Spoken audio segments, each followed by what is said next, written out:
Hey guys, today I want to remind you not to pursue goals that you don't actually want to win at or achieve, which sounds kind of weird.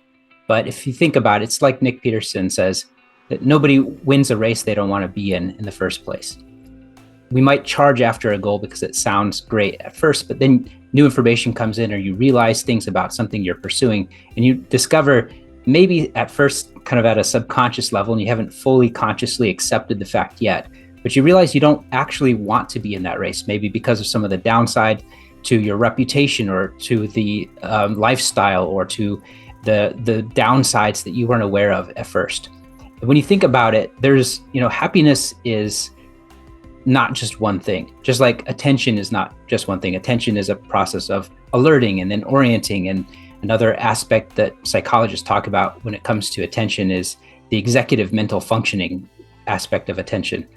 And in the same way, happiness is not just one thing. Here, let me just show you my screen. So with types of happiness, we've got the eudaimonic, which is just like your sense of meaning and purpose, right? And sometimes that gets eroded by certain goals.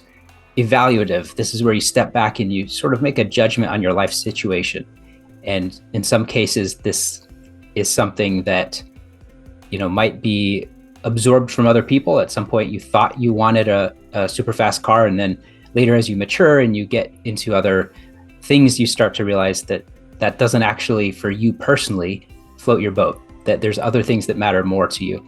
But when you step back and you evaluate your life situation, if you think, man, I'm really lucky, which is like essentially comparing yourself to others, it tends to lead to an evaluative form of well-being or happiness.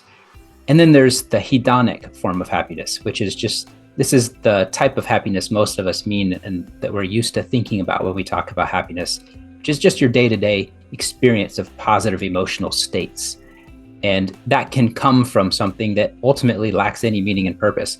But really, that meaning and purpose is a lot of what drives your overall sense of well-being. So I want to tie this back to that concept that nobody wins a race they don't want to be in the first place.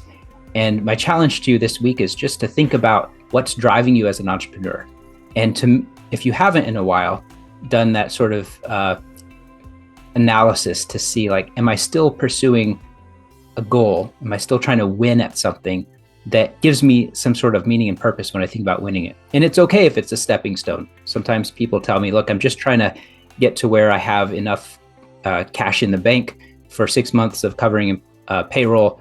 At that point, we're going to shift over to something that has that greater meaning and purpose intrinsic in it, in our pursuit. And what you're doing then is you're connecting the immediate tasks in front of you.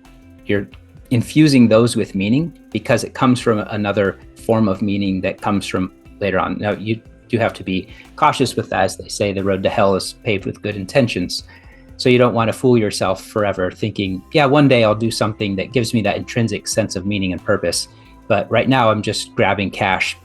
And then you find yourself 10 years later still doing that. And as a result, you lose that sense of meaning and purpose, which is a deeper well of well-being and happiness.